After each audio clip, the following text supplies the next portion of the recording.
সম্মানিত উপস্থিতি, আমি আপনাদের সম্মুখে দুইটা আমলের কথা বলে তারপর আমি আমার আলোচনার দিকে যাব ইনশাআল্লাহ। একটা আমল যেটা 4টা রোগের ঔষধ। সবাই আমার দিকে তাকান।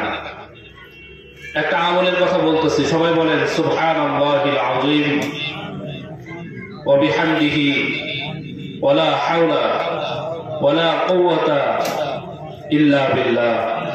সুবহানাল্লাহিল আযীম ওয়া বিহামদিহি ওয়ালা হাওলা ওয়ালা কুওয়াতা ইল্লা বিল্লাহ। সুবহানাল্লাহিল আযীম ওয়া বিহামদিহি ওয়ালা হাওলা ওয়ালা কুওয়াতা ইল্লা বিল্লাহ। এই আমলটা যদি কোন আল্লাহর বান্দা বান্দি মাগরিবের পরে এবং ফজরের পরে 3 বার করে 3 বার যদি এই আমলটা পড়তে পারে, আমল করতে পারে, আল্লাহ তাআলা তাকে 4টা রোগ থেকে হিফাজত করবেন। বলেন না সুবহানাল্লাহ। কয়টা রোগ থেকে হিফাজত হবে? 4টা। 1 নম্বর, সে পৃথিবীতে যতদিন বেঁচে থাকবে আল্লাহ তাকে প্যারালাইসিস দিয়ে কখনো ঘরে ফেলায় রাখবে না। প্যারালাইসিসের রোগ তার হবে না। কি হবে না? প্যারালাইসিস হবে না। 2 নম্বর, সে পৃথিবীতে যতদিন বেঁচে থাকবে আল্লাহ সুবহানাহু ওয়া তাআলা তার মাথার যে ব্রেন শক্তি আছে, এই মাথার ব্রেন শক্তি কখনো নষ্ট হবে না, সে কখনো পাগল হবে না। 3 নম্বর ফজিলত হলো আল্লাহ তাআলা যে চোখ আপনাকে আমাকে দিবেন, বড় দামি নিয়ামত। যার চোখ নাই সে জানে চোখের কি মর্যাদা। একজন অন্ধ হাফেজকে বলা হয়েছিল, ও হাফেজ সাহেব, তোমাকে যদি আল্লাহ চোখ দেয় তাহলে তুমি চোখ দিয়ে কি করবে? আমি এই চোখ দিয়ে যে কোরআন মুখস্থ করেছি ওই কোরআন আমি দেখতে চাই। আল্লাহু আকবার। সম্মানিত উপস্থিতি, মুসলমান বাবাজিরা আমার, আল্লাহ সুবহানাহু ওয়া তাআলা যে চোখ দিয়েছেন, চোখ বড় দামি নিয়ামত। কথা ঠিক কিনা? যদি কোন আল্লাহর বান্দা বান্দি এই আমলটা করতে পারে, আল্লাহ সুবহানাহু ওয়া তাআলা তার চোখের দৃষ্টি শক্তি কখনো নষ্ট করে দিবেন না, মওত পর্যন্ত তার চোখ ভালো থাকবে। 4 নম্বর, তার কখনো কুষ্ঠরোগ হবে না। কি হবে না? কুষ্ঠরোগ হবে না। আল্লামা মুফতি নজরুল ইসলাম কাসেমী সাহেব বিভিন্ন কিতাবাদি পড়ে মুতালা করে বলেছেন, শুধু এই 4টা রোগ না, বড় বড় স্ট্রোক, এরকম বড় বড় যে ব্যাধি আছে আল্লাহ তাআলা এই আমলের বদৌলতে তাকে হেফাজত করবে। এই আমল কোথায় আছে? কোন বানানো কিচ্ছা কাহিনী বললাম না, এটা খাজাইনে কোরআন ও হাদিস, হাদিসের এবং কোরআনের ভান্ডার হাকিম আক্তার সাহেবের লিখিত কিতাব। এই কিতাবের শেষের দিকে এবং শুরুতেও এই আমলের কথা লেখা আছে। আমলটা করবেন তো ইনশাআল্লাহ। 2 নম্বর আমল হলো, বর্তমান জামানায় সারা দিন রাত 24 ঘন্টা আমরা পার করতেছি, কিন্তু যে আল্লাহ আপনাকে আমাকে এই মাথা নামক নিয়ামত দিয়েছেন, যে আল্লাহ সুবহানাহু ওয়া তাআলা আপনাকে চোখ দিয়েছেন, হাত দিয়েছেন, পা দিয়েছেন, 24টা ঘন্টা আল্লাহর নিয়ামতের মধ্যে আমরা ডুবে আছি। এখন এমনও আল্লাহর বান্দা আছে মাহফিলে নিয়ত করেছিল যে আজকে মাহফিল শুনবে, কিন্তু শুনতে পারে নাই। কথা ঠিক কিনা? বাস্তব প্রমাণ আপনাদের ফারুক হাসান ভাই। কথা ঠিক কিনা? এই যে আল্লাহ নিয়ামত দিয়েছেন, নিয়ামতের মধ্যে আমাদেরকে ডুবায় রাখছেন। কথা ঠিক কিনা? এই 24 ঘন্টার মধ্যে এমনও আল্লাহর বান্দা আছে একবারও আল্লাহর নাম মুখে নেয় না। একবারও কি করে না? আল্লাহর নাম মুখে নেয় না। মেরে মুহতারাম দোস্ত, যদি আপনি সকালে এবং সন্ধ্যায় বিসমিল্লাহির রহমানির রহিম এই কথাটা 19 বার করে পড়তে পারেন, কয়বার? 19 বার। বিসমিল্লাহর মধ্যে 19টা হরফ আছে, আর 5 ওয়াক্ত নামাজ হলো 5 ঘন্টার ব্যাপার। এই 24 ঘন্টা যদি কোনো ব্যক্তি 5 ওয়াক্ত নামাজের পরে সকাল সন্ধ্যা 19 বার করে বিসমিল্লাহির রহমানির রহিম পড়ে, তাহলে তার 24 ঘন্টা সে যেন কেমন যেন ইবাদতের মধ্যে কাটাইলো। ঘন্টায়, প্রত্যেক ঘন্টায় একবার করে বিসমিল্লাহ পড়বেন। প্রত্যেক ঘন্টায় কি করবেন? কমপক্ষে একবার বিসমিল্লাহ পড়বেন। যদি এই বিসমিল্লাহর উপরে বেশি বেশি মা বোনরা আমল করতে পারে, খানা রান্না করবে, তো বিসমিল্লাহ বিসমিল্লাহ বলে শুরু করলো। পোশাক পরবে তো বিসমিল্লাহ, এমনকি বাথরুমে ঢোকার আগেও দোয়া আছে, আল্লাহুম্মা ইন্নী আউযু বিকা মিনাল খুবুথি ওয়াল খাবাইস। যদি বান্দা দোয়া না জানে, যদি কোন আল্লাহর বান্দা দোয়া পড়তে না জানে, সে কমপক্ষে বিসমিল্লাহ বলে, সে আরেকটা হাদিসের মধ্যে এটাও আছে, বিসমিল্লাহ আল্লাহুম্মা ইন্নী আউযু বিকা মিনাল খুবুথি ওয়াল খাবাইস। মসজিদে ঢুকতে বিসমিল্লাহ, এরকম প্রত্যেকটা ভালো কাজের শুরুতে বিসমিল্লাহ পড়বো।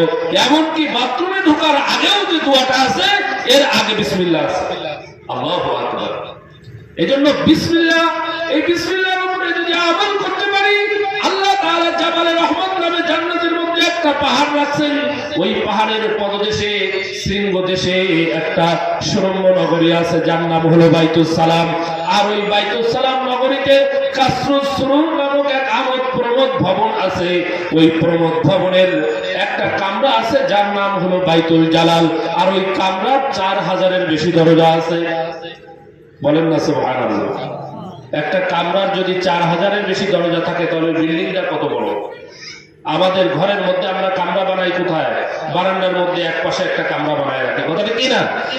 ওই বাইতুল জালাল নামের ওই বিল্ডিং এর ওই কামরার, ওই বিল্ডিং এর একটা কামরা, এই কামরার 4000-এর বেশি দরজা আছে। যে ব্যক্তি বিসমিল্লাহির রহমানির রহিম সকালে এবং সন্ধ্যায় পড়বে এবং সে বেশি বেশি বিসমিল্লাহর উপরে আমল করবে, আল্লাহ তাআলা ওই 4000-এর বেশি দরজা বিশিষ্ট ওই বাইতুল জালাল নামের কামরাওয়ালা বিল্ডিং এর মালিক আল্লাহ তাকে বানায় দিবে। শুধু তাই নয় মেরে মুহতারাম দোস্ত আর বুজুর্গ, ভালো করে খেয়াল করে শুনবেন মুসলমান বাবাজিরা আমার। শুধু তাই নয়, ওই কামরার একটা বৈশিষ্ট্য আছে। বলে কি? কবি বলছেন, জান্নাত দোজখ সে ইয়া রব কিয়া করো, আরজু হয় মাই তুজে দেখা করো। জান্নাত দোজখ দিয়ে আমি কি করব? ও আল্লাহ, আমার দিলের ইচ্ছা আমি তোমাকে দেখব। আল্লাহু আকবার, জোরে বলেন আল্লাহু আকবার। আজকে দুনিয়ার সৌন্দর্য দেখে আমরা পাগল হই, যে আল্লাহ এই সৌন্দর্য তৈরি করছে। আল্লাহ কত সুন্দর, আল্লাহকে দেখার ইচ্ছা আছে না? কি বলেন? ওই 4000 দরজা বিশিষ্ট কামরা দিয়ে বিরামহীন, পর্দা থাকবে না, সে এরকম যে সময় মন চাইবে সে আল্লাহর সাথে দিদার করতে পারবে। সুবহানাল্লাহ। দুইটা আমলের কথা বললাম, একটা হলো বিসমিল্লাহ, একটা কি? আজকে থেকে আমরা প্রত্যেক কাজের শুরুতে কি বলবো? হাদিসের মধ্যে আসছে, কুল্লু আমরিন জিবালিন লাম ইবদা বিসমিল্লাহির রহমানির রহিম ফাহুয়া আবতার। যে কাজ বিসমিল্লাহ ছাড়া হয় ওটা অসম্পূর্ণ হয়, ওটা লেজ কাটা হয়। কে বলেছেন? আল্লাহ রাসূল বলেছেন। এই জন্য বিসমিল্লাহর উপরে আমল করবো তো ইনশাআল্লাহ। মা বোনদেরকে বলে দিলাম, আজকে আপনার সন্তান দিনদার হইতেছে না, আজকে আপনার সন্তান এরকম দ্বীনের প্রতি মহব্বত হইতেছে না। কেন? কারণ হলো আপনার ভিতরে আল্লাহর ওই হুকুম অনুযায়ী আপনার আমার আমল হইতেছে না। মা বোনরা খানা পাকাইতেছে তো আল্লাহর নাম স্মরণ করতেছে না, বিসমিল্লাহ বলে। আগের দিনের মা বোনেরা পাকাইতো তো উজু করে রান্না করতো, কথা ঠিক কিনা? এখনো আল্লাহর বান্দীরা কিছু আছে, ওই উজু করা অবস্থায় ওই খানা খেয়ে শরীরের মধ্যে যে শক্তি হতো, ওই শক্তি দিয়ে সে মালিকের গোলাম হয়ে যেত, সে মালিকের ইবাদত গুজার বান্দা বান্দী হতো, কথা ঠিক কিনা? সম্মানিত উপস্থিতি, আমি আপনাদের সম্মুখে যে আয়াত তেলাওয়াত করেছি, ওই আয়াতের দিকে যাব। ওই আয়াতের মধ্যে আল্লাহ সুবহানাহু ওয়া তাআলা বলতেছেন, ইয়া আইয়ুহাল্লাযীনা আমানুত্তাকুল্লাহ। আল্লাহ তাআলা ঈমানদারদেরকে ডাক দিয়ে বলতেছেন, ও আমার ঈমানদার বান্দা বান্দীরা, ইত্তাকিল্লাহ, তোমরা আমি আল্লাহকে ভয় করো। ইয়া আইয়ুহাল্লাযীনা আমানুত্তাকুল্লাহ, আমি আল্লাহকে ভয় করো, হাক্কা তুকাতি, ভয় করার মতো ভয়। ওয়ালা তামুতুন্না, তোমরা মৃত্যুবরণ করো না, ইল্লা ওয়া আনতুম মুসলিমুন, মুসলমান না হয়ে। এখন প্রশ্ন হলো, মৃত্যু কার হাতে? কার হাতে? আল্লাহ যে বললেন মৃত্যুবরণ করো না, মৃত্যু তো আল্লাহর হাতে, তাহলে আল্লাহ কেন বললেন মৃত্যুবরণ করিও না?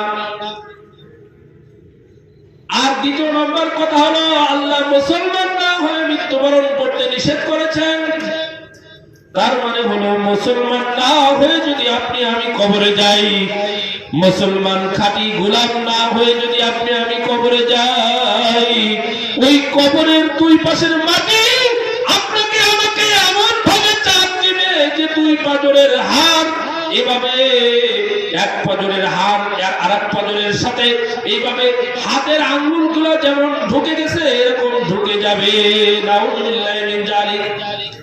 এজন্য মুসলমান হয়ে কবরে যাইতে রাজি আছেন তো ইনশাআল্লাহ? মুসলমান বাবাজিরা আমার, কিতাবের মধ্যে এসেছে, আল্লাহর রাসূল হাদিসের মধ্যে বলেছেন, আল মুসলিমু মান সালিমাল মুসলিমুনা মিন লিসানি ওয়া ইয়াদিহি। প্রকৃত মুসলমানকে এই হাদিসের মধ্যে আল্লাহর রাসূল বলেছেন। এই হাদিসের অর্থ আমি আপনাদের সামনে কিছুক্ষণ পরে করব। আল্লাহ আগে যে বললেন মৃত্যুর কথা, এই মৃত্যু সম্পর্কে আপনাদেরকে কিছু কথা বলতে চাই। আল্লাহ তাআলা বলেন, ইযা জাআ আজালুহুম লা ইস্তাখিরুনা সাআতাও ওয়া লা ইস্তাকদিমুন। মানুষের যখন মৃত্যুর সময় হবে, এক সেকেন্ডের সময় আর তাকে দেওয়া হবে না। মুসলমান বাবাজিরা আমার, কিছুদিন আগে কেরানীগঞ্জের টোলের মধ্যে পদ্মা সেতু পার হয়ে টোল আছে, আপনারা জানেন কিনা? যারা ঢাকা গেছেন জানেন। আমি কেরানীগঞ্জে থাকি। ওই টোলের মধ্যে এক ঘটনা ঘটছে। দুইটা, একটা প্রাইভেট কার একটা হায়েস এরকম দাঁড়ায় টোল ফি দিচ্ছিল, টোলের চাঁদা দিতেছিল। সাথে একটা হুন্ডাও ছিল।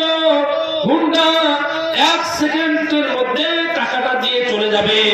স্ত্রী এবং সন্তান এবং স্বামী ছিল, তিনজন ছিল। কয়জন ছিল? তিনজন ছিল। আল্লাহর ওই বান্দার সন্তান বলতেছে, ও বাবা, এই টোলের টাকাটা আমি দিব, আমার কাছে টাকাটা দাও। তোর সন্তানকে দিয়ে টাকাটা দেওয়া হবে। ছোট্ট সন্তান বাবার কাছে আবদার করলে বাবা আবদার পুরা করতে সাথে সাথে প্রস্তুত হয়ে যায়। কথা ঠিক কিনা? সন্তান বাবার বড় প্রিয়, বড় মহাব্বতের। ওই সন্তানের মনের যে আনন্দ দেওয়ার জন্য, ওই সন্তানকে খুশি করার জন্য বাবা টোলের টাকাটা সন্তানের কাছে দিছে। সন্তান টাকাটা দিবে, এক সেকেন্ডের মধ্যে টাকাটা দিয়ে চলে যাবে। 2 সেকেন্ড বা 3 সেকেন্ড সময় লাগতো। উনি বলছেন যে একটা সেকেন্ড দেরি হলে আমরা মনে হয় চলে যেতাম।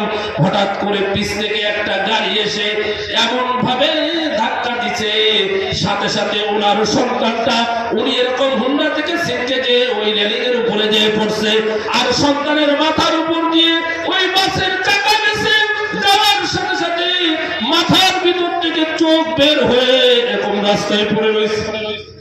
স্ত্রীও সাথে সাথে ইন্তেকাল হয়ে গেছে। ওই বাবা হাউমাউ করে কাঁদতেছে আর বলতেছে যে এক সেকেন্ডের ব্যবধানে, কয়েক সেকেন্ডের ব্যবধানে আমি দেখলাম আমার সন্তানটা এরকম আমার সামনে চোখ বের হয়ে রয়েছে। আল্লাহু আকবার। ও মুসলমান বাবাজিরা আমার, হায়াতের কোনো বিশ্বাস নাই। এই লাইটের একটা গ্যারান্টি আছে, ফ্যানের একটা ওয়ারেন্টি গ্যারান্টি আছে। আপনার আমার হায়াতের কোনো গ্যারান্টি নাই। কথা ঠিক কিনা? কিছুদিন আগে এয়ারপোর্টের রাস্তায় এক যুবক রাস্তার মধ্যে দাঁড়ায় রয়েছে। হঠাৎ করে একটা ট্রাক এসে, ও বিশিষ্ট ব্যবসায়ী ছিল, হঠাৎ করে একটা ট্রাক এসে এক ধাক্কা দিছে, সাথে সাথে মাথার উপর দিয়ে ট্রাকটা চলে গেছে। কিছুদিন আগে কেরানীগঞ্জের আরেক ঘটনা আপনারা হয়তো পেপার পত্রিকায় দেখতে পারেন। আমার এই মসজিদের পাশে, আমি যে মসজিদের খতিব, ওই মসজিদের পাশে এক পার্ক আছে। ওই পার্কের পাশে এক যুবককে মেরে এরকম নদীর সাইডে ফেলায় রেখে গেছে। মেরে মুহতারাম মুসলমান বাবাজিরা আমার, কার কোন সময় মৃত্যু চলে আসে বলা যায় না। আল্লাহ কথাই বলেছেন, ইযা জাআ আজালুহুম লা ইস্তাখিরুনা সাআতাও ওয়া লা ইস্তাকদিমুন। মৃত্যুর যখন সময় হবে, এক সেকেন্ডের সময় আর দেওয়া হবে না। আমরা তো সাধারণ মানুষ। মাগরিবের আগে হুজুর, মাগরিবের পরে হুজুর ওয়াজ করতেছিলেন সুলাইমান আলাইহিস সালাতু ওয়াস সালামের কথা। আল্লাহর নবী সুলাইমান আলাইহিস সালাতু ওয়াস সালাম পুরো পৃথিবী একাই শাসন করেছেন। কবি বলেছেন মা সুলাইমা দাদে মুলকে সরওয়ারি সুদমতে খাতে বাসতে ওপরি। সুলাইমান আলাইহিস সালাতু ওয়াস সালামকে আল্লাহ এত ক্ষমতা দিয়েছিলেন যে পুরো পৃথিবীর বাদশা ছিলেন, পুরো পৃথিবী তিনি নিয়ন্ত্রণ করতেন। আল্লাহর নবী সুলাইমান যিনি বাতাস তার কথা শুনতো, গাছে যার কথা শুনতো, মাছে যার কথা শুনতো, আমাদের কথা আমাদের স্ত্রীরাও শোনে না, কথা ঠিক কিনা? আমাদের কথা আমাদের সন্তানও শোনে না, অথচ সুলাইমান আলাইহিস সালাতু ওয়াস সালামের কথা সকলেই শুনতো।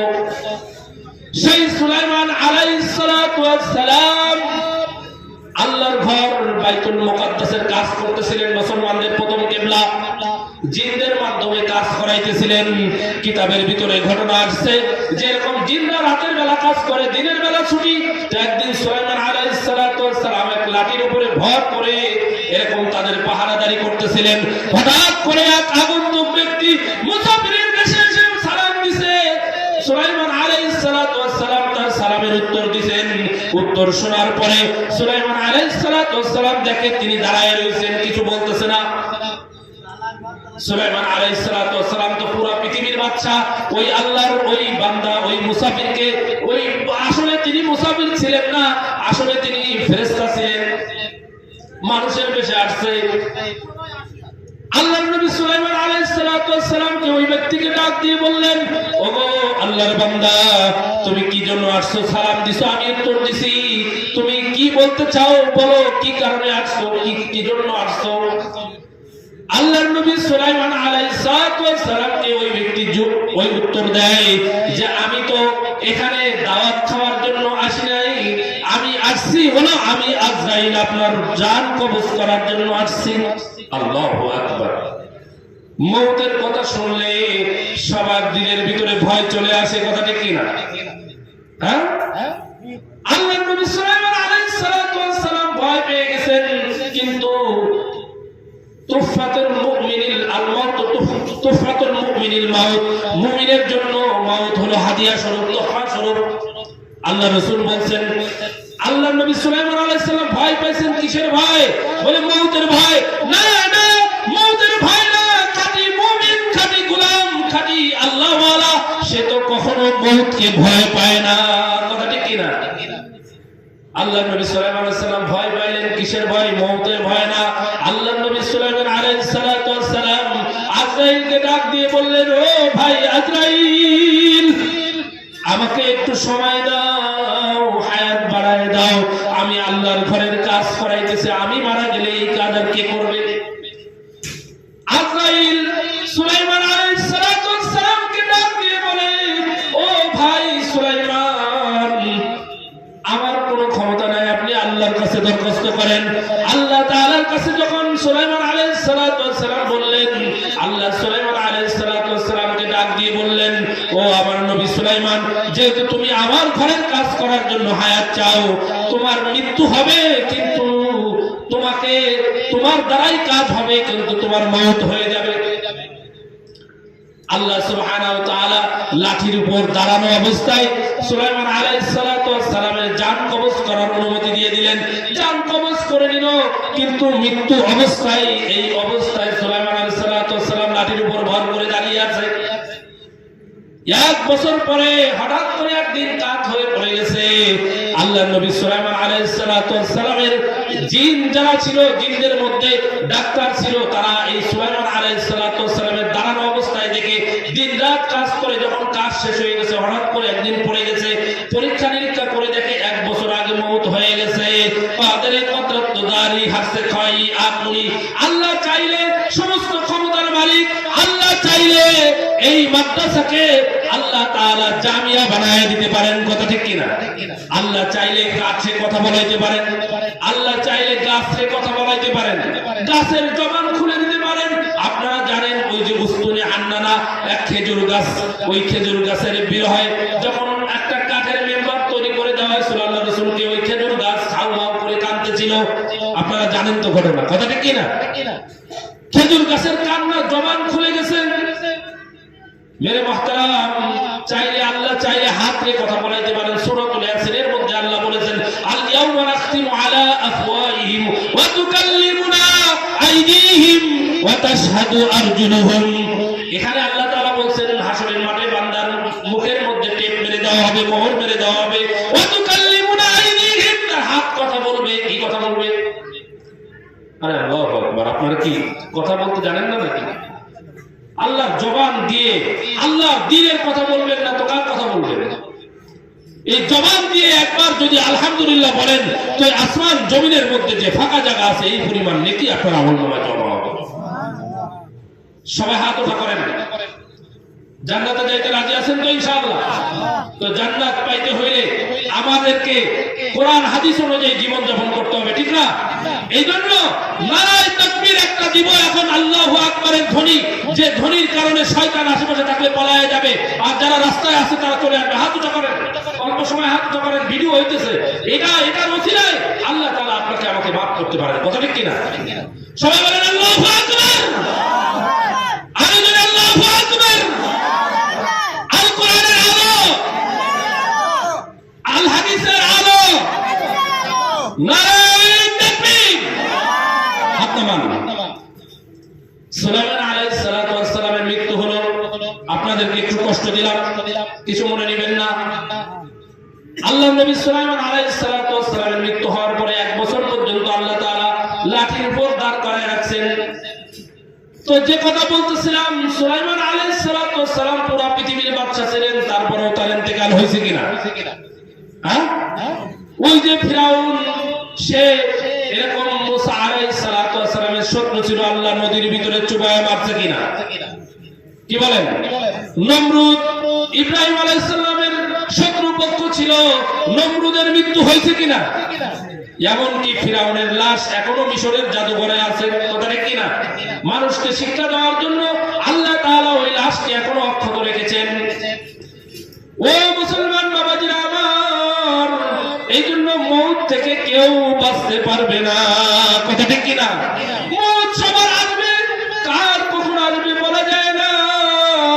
আসার একটা সিরিয়াল আছে কিন্তু যাওয়ার কোনো সিরিয়াল নাই। এমনও হতে পারে বাবা আপনার আমার জন্য এই বাজারের মধ্যে কাপড়ের কাপড় রেডি হয়ে চলে আসছে। কথা ঠিক কিনা? কার জন্য কাপড়ের কাপড় রেডি হয়ে চলে আসছে আমরা বলতে পারি না। এমনও হতে পারে আজকের এই আলোচনা শোনাটা আপনার আমার জীবনের শেষ আলোচনা হতে পারে। হাকিম মুহাম্মদ মুজাদ্দিদ মিল্লাত শাহ আশরাফ আলী থানভী রাহমাতুল্লাহ আলাইহি তার কিতাবের মধ্যে একটা ঘটনা লিখছেন। উনি বলেছেন যে এক মহিলার এক খাদেম ছিল, বালক গোলাম। ওই গোলাম সে এরকম মহিলাদের যখন বাচ্চা প্রসব হয় তো আগুনের দরকার হয়, এই গোলামকে পাঠাইছে আগুন আনার জন্য। তার একটা কন্যা সন্তান জন্ম নিয়েছে। ওই বালক সে এরকম আগুন আনার জন্য বের হয়েছে। বের হওয়ার পরে এরকম দরজা থেকে দরজা খুলে যখন বের হয়েছে তখন দেখে আল্লাহর এক বান্দা দাঁড়ানো। বলে, এ গোলাম, এ বালক, তুমি কোথায় যাও? বলে, আমার মনিবের বাচ্চা প্রসব হয়েছে, আগুন আনতে যাই। বলে, এ তুমি জানো নাকি যে বাচ্চাটা জন্মগ্রহণ করতেছে ওই বাচ্চাটা 100 ওই মেয়েটা 100 পুরুষের চরিত্র নষ্ট করবে। আর 2 নম্বর ভবিষ্যৎবাণী করেছেন যে ওই মহিলাটার মৃত্যু হবে একটা মাকড়সার মাধ্যমে। কিসের মাধ্যমে? মাকড়সার মাধ্যমে। তো এই কথা শোনার পরে বালকের মধ্যে একটা জিদ আসছে, কয় কি রাখতে যাবো। বালক কি করছে, একটা ছুরি নিয়ে এই মহিলার পেটের ভিতর ওই শিশু বাচ্চা যে জন্মগ্রহণ করছে এই বাচ্চাটার পেটের মধ্যে একটা পোল দিছে। দেওয়ার সাথে সাথে তার পেটটা এরকম ছুরির আঘাতে এরকম ফেলে গেছে। এখন এই বাচ্চাটা বাঁচবে না মারা যাবে? কদরে কদরত তুদারি হাসে খাই আকুনি মুর্দারা জাহান তো বখশি জিন্দারা বেজাকুনি। আল্লাহ চাইলে মৃত্যুকে জীবিত করতে পারেন, জীবিতকে মৃত্যু দান করতে পারেন। কথা ঠিক কিনা? ওই যে উদাইর আলাইহিস সালাতু ওয়াস সালামকে আল্লাহ তাআলা 100 বছর পরে মওতের পরে জীবিত করে দেখাইছে। ওই আসহাবে কাহাবের 6 জনকে আল্লাহ তাআলা 300 বছরের অধিক সময় পরে আবার ওই গুহা থেকে বের করে জীবিত করে দেখাইছেন। কথা ঠিক কিনা? তাফসীরের মধ্যে আছে, কোরআনের আয়াতের মধ্যে স্পষ্ট আছে, ইব্রাহিম আলাইহিস সালাতু ওয়াস সালামকে আল্লাহ তাআলা মৃত্যুকে কিভাবে জীবিত করেন পাখি পেলে ওই পাখির মাধ্যমে দেখাইছেন। তাফসীরে মারফুল কোরআনের মধ্যে আছে, স্পষ্ট কোরআনের আয়াতে আছে। ওইদিকে যাব না। আল্লাহ তাআলা হায়াত মওতের মালিক কে? আল্লাহ চাইলে যে কোনো সময় মৃত্যু দিতে পারেন, আবার আল্লাহ চাইলে যে কোনো সময় আপনারা আমাকে মৃত্যু থেকে জীবিত করতে পারেন। পারেন কিনা? আল্লাহর এই ক্ষমতা আছে কিনা? সবাই জোরে বলেন আছে কিনা? আছে। ওই বালকটা যখন পেটের মধ্যে টান দিছে, টান দেওয়ার সাথে সাথে পেট ফেলে গেছে। এখন ওই বালক এখন ঘর থেকে বের হয়ে দৌড়ায় চলে গেছে। সেরকম দৌড়ায় যাইতে যাইতে সে অনেক দূরে চলে গেছে। এক পর্যায়ে ওই বালকটা আস্তে আস্তে যুবক হয়েছে, অনেক অর্থের মালিক হয়েছে। আর এরকম এক পর্যায়ে ওই যে বাচ্চাটার পেটের মধ্যে সে ছুরি দিয়ে টান দিছিল, ওই বাচ্চাটার পেটকে ওই সময় ওরকম ডাক্তার ছিল না, তার মা কি করবে, নিজেই সুই সুতা দিয়ে সেলাই করে দিছে। আল্লাহ পাকের কি কুদরত, ওই মেয়েটা পরিপূর্ণ সুস্থ হয়ে গেছে, আল্লাহ তাকে বাঁচায় রাখছে। কিন্তু এত সুন্দরী হয়েছে যে ওই মেয়েটা পরবর্তীতে এরকম বড় হয়ে ঠিকই সে 100 পুরুষের চরিত্র নষ্ট করছে। তো এক পর্যায়ে গোলাম বিবাহ করবে, কার বিবাহ আল্লাহ কার সাথে লিখে রাখছে এটা কেউ জানে না, কথা ঠিক কিনা? ওই গোলাম আস্তে আস্তে বড় হয়েছে।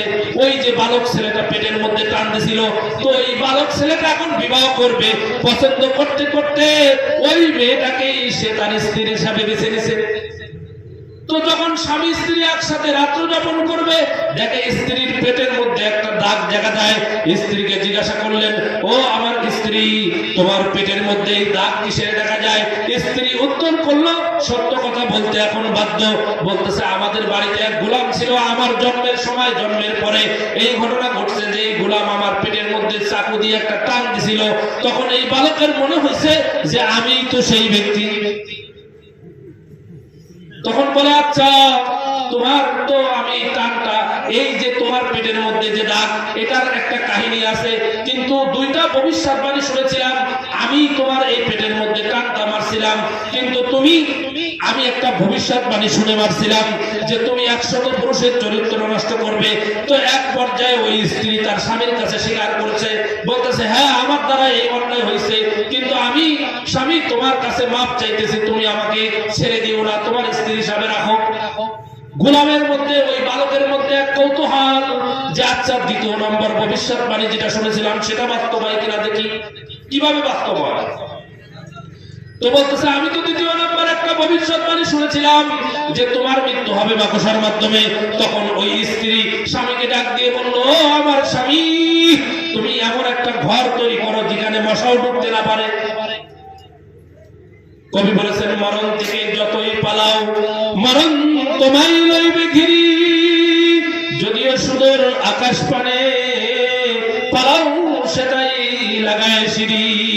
মরণ থেকে যতই যেখানে পালাই না কেন, যদি আসমানে যে পালাই সেখানেও মৃত্যু আসবে, কথা ঠিক কিনা?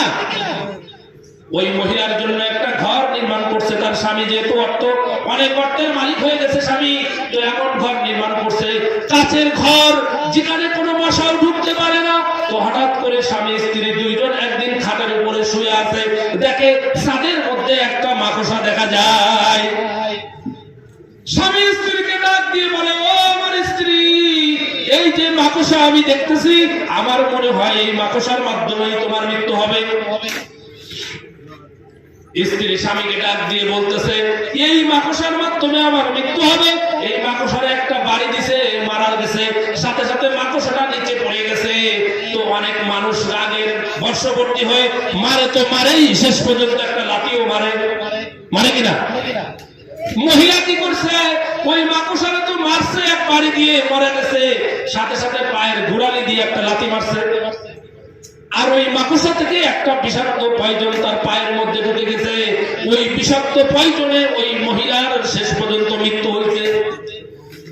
মরণ থেকে যতই পালাও মরণ তোমায় লইবে ঘিরি, যদিও সুদূর আকাশ পানে পালাও সেটাই লাগায় সিঁড়ি। মরণ থেকে যতই পালাই না কেন, মরণ আপনার আমার কাছে আসবে, কথা ঠিক কিনা? मेरे मोहतरम दोस्तों, अल्लाह ताला बोलছেন, কাইফা তাকফুরুনা বিল্লাহি ওয়া কুনতুম আমওয়াতান ফাআহইয়াকুম সুম্মা ইউমীতুকুম সুম্মা ইউহয়ীকুম সুম্মা ইলাইহি তুরজাউন। ও দুনিয়ার বান্দা বান্দীরা, কাইফা তাকফুরুনা বিল্লাহি, তোমরা আমি আল্লাহর নাফরমানি কেমনে করো? ওয়াকুনতুম আমওয়াতান, তোমাদের কোনো অস্তিত্ব তো ছিল না, আমি আল্লাহ। ওয়াকুনতুম আমওয়াতান ফাআহইয়াকুম, তোমরা তো মৃত্যু ছিলা, আমি আল্লাহ তোমাদেরকে জীবন দান করেছি। কথা ঠিক কিনা? এই জীবন কে দিয়েছেন? মায়ের গর্ভ থেকে গর্ভপাত হওয়ার সময় কত সন্তান মৃত্যুবরণ করে। কথা ঠিক কিনা? জন্মের পরেও কত সন্তান পানিতে ডুবে মারা যায়, বিভিন্ন ভাবে ইন্তেকাল হয়ে যায়। ও যুবক বাবাজিরা আমার, ও পর্দার আড়ালের মা বোনরা আমার, এই যে এ পর্যন্ত আপনি আমি পৌঁছাইছি, এটা আল্লাহ পাক আপনাকে আমাকে জীবিত রেখেছেন। আল্লাহ চাইলে আপনাকে আমাকে মৃত্যু দিতে পারতেন। কথা ঠিক কিনা? জোরে বলেন কথা ঠিক কিনা? আজকে যে ফারুক হাসান ভাই দুনিয়া ছেড়ে চলে গেল, ইমাম সাহেব হুজুর খুব ব্যথিত হয়েছে। ইমাম সাহেব হুজুর বলতেছিল আমার কাছে, মাগরিবের আগে হুজুর, আসরের আগেও আমরা দুজন একসাথে গেছি, আসরের পরে উনি ওনার বাড়িতে আমি গেছি, ওনার মা আমাকে বলছে একটু ফু দিয়ে দেওয়ার জন্য, আমি গেছি ফু দিয়ে দেওয়ার জন্য। উনি মনে করছে আমি মাহফিলের টাকা আনার জন্য গেছি, তো উনি বলতেছে হুজুর টাকাটা আমি আজকে বিকালে দিব ইনশাআল্লাহ। উনি মনে করছে টাকা আনতে গেছি, 1000 টাকা মাহফিলে উনি দিতে চাইছে, যেটা হুজুর বললেন।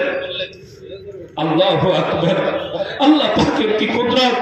ওই আল্লাহর বান্দা আজকে আল্লাহর ডাকে সাড়া দিয়ে চলে গেছে, কিন্তু সে টাকাটা সে দিয়ে যেতে পারে নাই।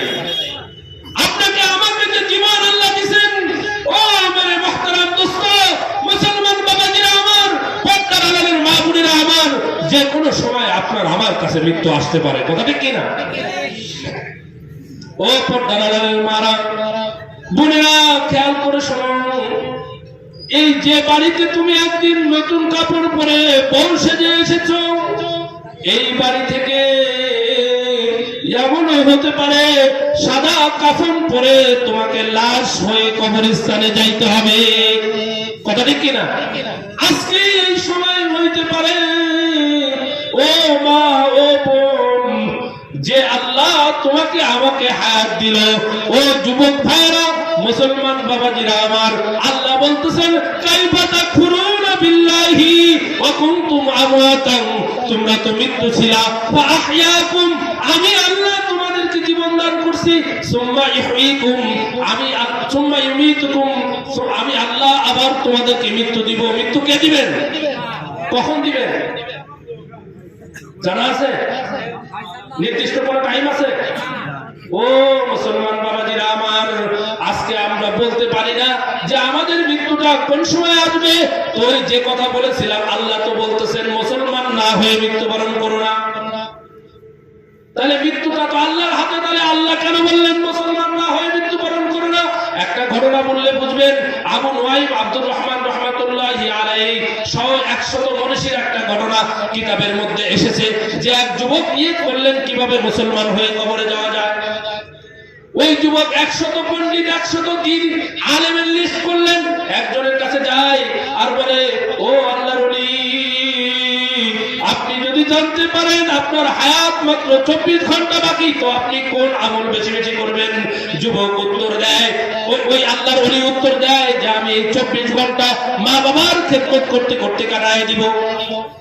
এইভাবে 99 জনের কাছে গেছে, 99 যাই কথা ঠিক শোনেন, 99 জনের কাছে গেছে, 99 জন বলতেছে যে আমি জিকির করতে করতে কাটাবো, আমি কোরআন তেলাওয়াত করতে করতে কাটাবো, আমি এরকম নামাজ পড়তে পড়তে কাটাবো, আমি এরকম দান সদকা করতে করতে কাটাবো, আমি মাদ্রাসার খেদমত করতে করতে কাটাবো, আমি এরকম।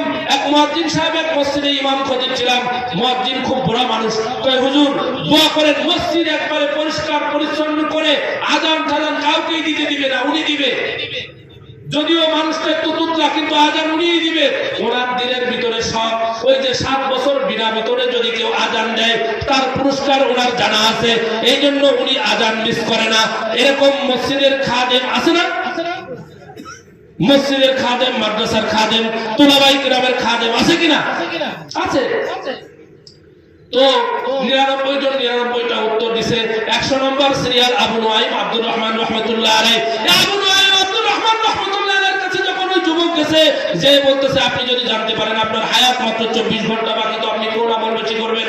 আল্লাহর ওলি আবু নুআইম আব্দুর রহমান রাহমাতুল্লাহ আলাইহি উত্তর দিয়েছেন যে আমার রুটিনের মধ্যে কোনো পরিবর্তন নাই। যুবক শুনে অবাক হয়ে গেছে, আরে কি বলে, হায়াত মাত্র 24 ঘন্টা বাকি, কিন্তু বলতেছে ওনার রুটিনে কোনো পরিবর্তন নাই। সবাই বলল আমি জিকির করতে করতে কাটাবো, আমি কোরআন তেলাওয়াত করতে করতে কাটাবো, আমি মা বাবার খেদমত করতে করতে কাটাবো। এইভাবে এক একজন এক একটা উত্তর দিল। যুবক তো এরকম, এই আবু নুআইম আব্দুর রহমান রাহমাতুল্লাহ বলে আমার রুটিনের কোনো পরিবর্তন নাই, যেমন আছে এমন। আল্লাহু আকবার, জোরে বলেন না আল্লাহু আকবার।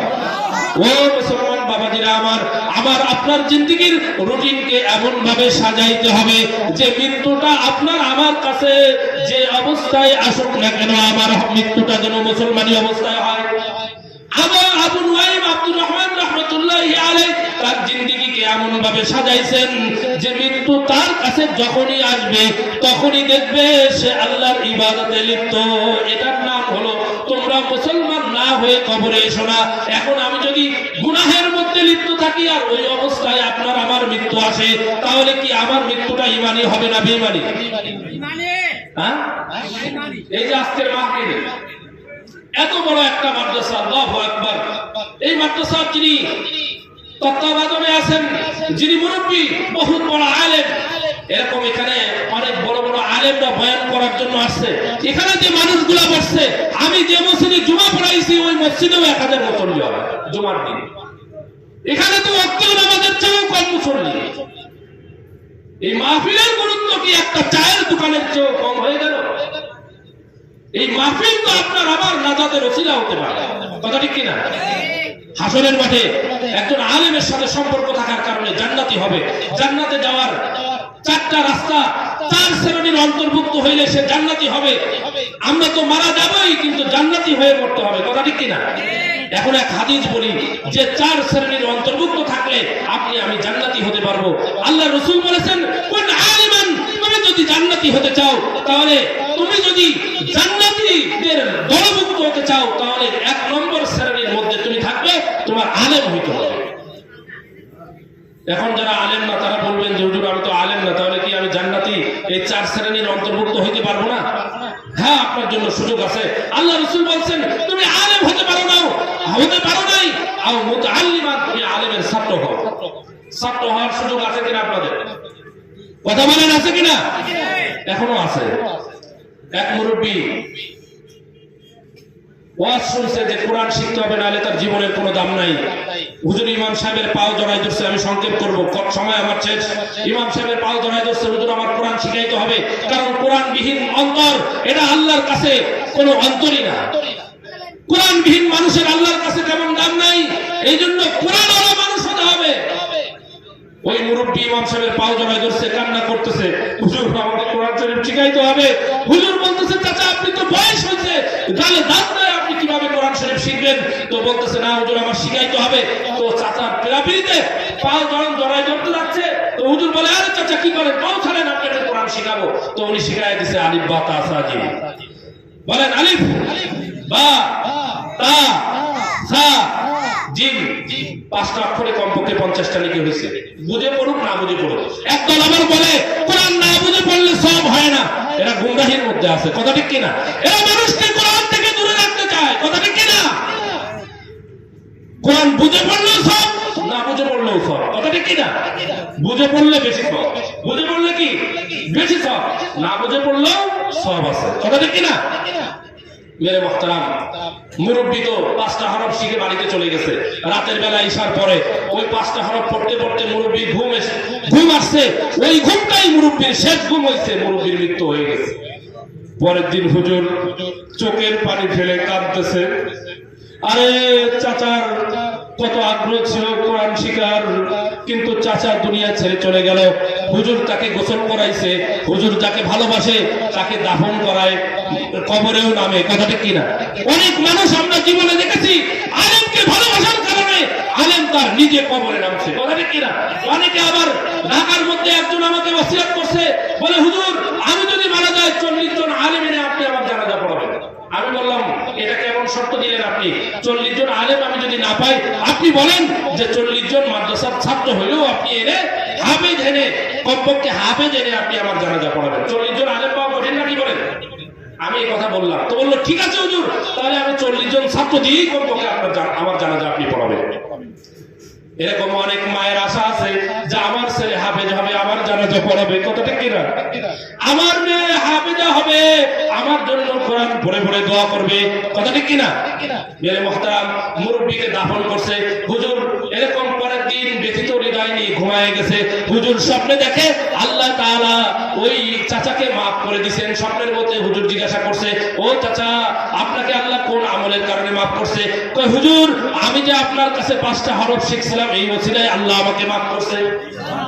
এই জন্য মুরব্বী বাবাজিরা যারা আছেন, এই মাদ্রাসার হুজুর আলেম উলামা আছে, এক সময় ইলম শিক্ষার এরকম সুযোগ ছিল না, এরকম মা বোনরা এরকম কোরআন শিখে। আমার মা নিজে বলছে যে বাবা, আমি তো এরকম কোরআন শিখতে যাইতে চাইছিলাম, এরকম চুরি করে কায়দা নিয়ে সিবারা নিয়ে এক মহিলার কাছে পড়তে যাইতে চাইছিলাম, আমার মা আমাকে যাইতে দেয় নাই। কয় পড়াশোনা লাগবে না, কারণ আগার ক্ষীর পানির মতো রান্না করে এটা খাওয়ার জন্য ঝগড়া লাগছে, ঘরের হাত পড়ে আমার মায়ের মাথা কেটে গেছে। একসময় অভাব ছিল কিনা?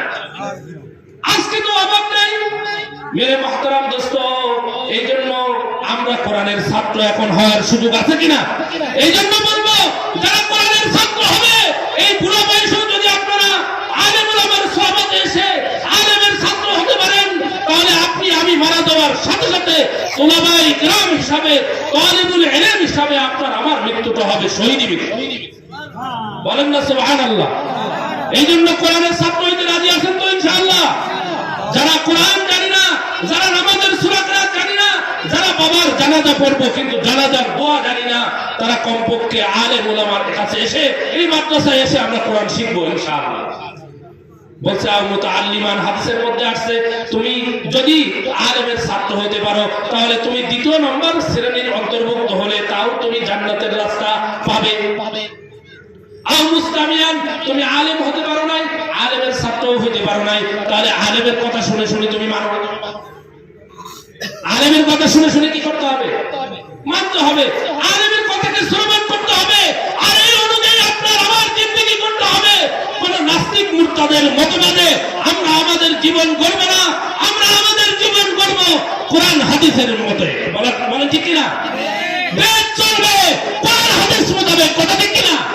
কোন নাস্তিক আর মুরতাদ আর বেঈমানকে আমরা ক্ষমতায় আর বসাবো না, কথা ঠিক কিনা?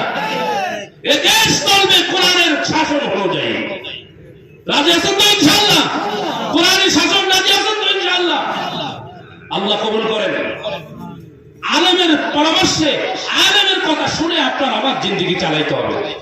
আও মুস্তামিয়ান আও মুহিব্বান, বলে তুমি আলেম হতে পারো নাই, তুমি আলেমের ছাত্র হতে পারো নাই, তুমি আলেমের কথা শোনার সুযোগ তোমার নাই।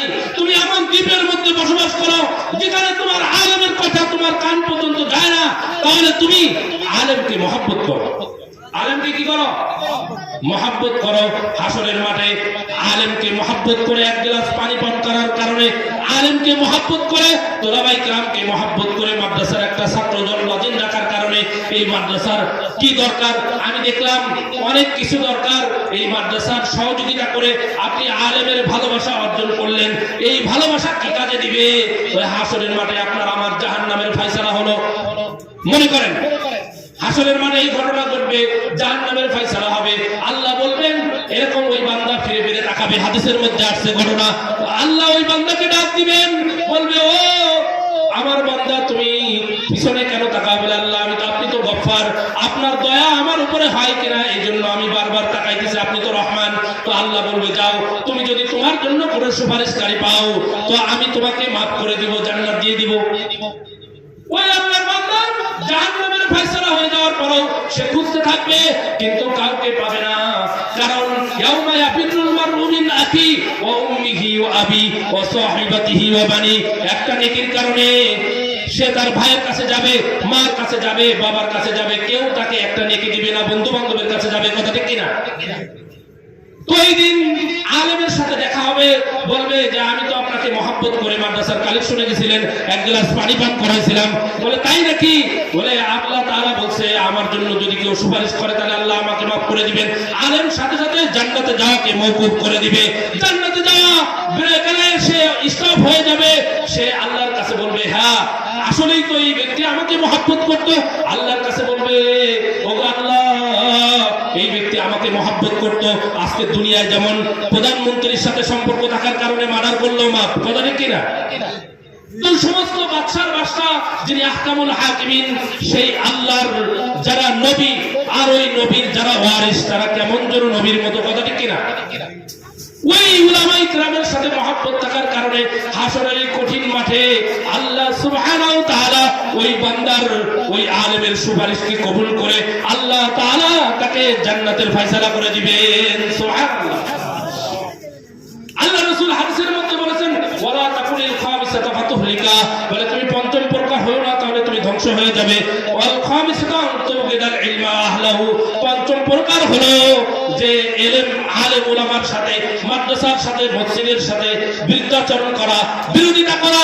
উলামায়ে কিরামের কথা শুনলে কিছু মানুষের গায়ের মধ্যে চুলকানি শুরু হয়ে যায়, কথা ঠিক কিনা? মাদ্রাসার কথা শুনলে, কোরআনের কথা শুনলে কিছু মানুষ রূপে শয়তানের গায়ে জ্বালা উঠে যায়, কথা ঠিক কিনা? আবার কিছু মানুষের দিলের ভিতরে আনন্দ লাগে। এই যে জ্বালা ওঠে আর আনন্দ লাগে, এটারও একটা ব্যাখ্যা আছে। আল্লাহ রাসূল সরকারে দু আলম নবী সাল্লাল্লাহু আলাইহি সাল্লাম বলেন ইযা সাররাতকা হাসানাতুকা ওয়া ইযা সাআতকা সাইয়্যাতুকা ফাআনতা মুমিন। যদি ভালো কাজ ভালো লাগে আর গুনাহের কাজ যদি হয়ে যায়, বান্দার দিলের ভিতরে কষ্ট লাগে, তাকবীরে উলা ছুটে গেছে, তো সারা দিন আল্লাহর কাছে কাঁদতে আছে, ও আল্লাহ আমাকে তুমি maaf করে দাও, আমার আজকে তাকবীরে উলা ছুটে গেল। তাকবীরে উলা ছোটা কি কোনো গুনাহের কাজ? গুনাহের কাজ না, কিন্তু তার কোনো সব ছুটে গেছে, এই জন্য সে কাঁদতেছে। এই জন্য সে কি করতেছে? কাঁদতেছে। এই যে হালাত, ভালো কাজ ভালো লাগা, খারাপ কাজ খারাপ লাগা, এটাও ভালো লক্ষণ। কিছু মানুষ আছে দুরূদ পড়ে, আল্লাহুম্মা সাল্লি আলা সাইয়্যিদিনা, এটা আছে কোরআন হাদিসে?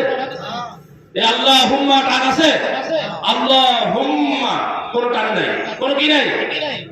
আল্লাহুম্মা টান নাই। এটা পড়তেছে আর মনে করতেছে যে আমি সব কামাইতেছি। কি কামাইতেছে? দাড়ি এক মুষ্টির নিচে রাখা কবিরা গুনাহ, বলছে ওদের সালাম দেওয়া জায়েজ নাই, অথচ সে এই দাড়ি কাটতেছে আর সে মনে করতেছে যে আমি তো দাড়ি রাখছি।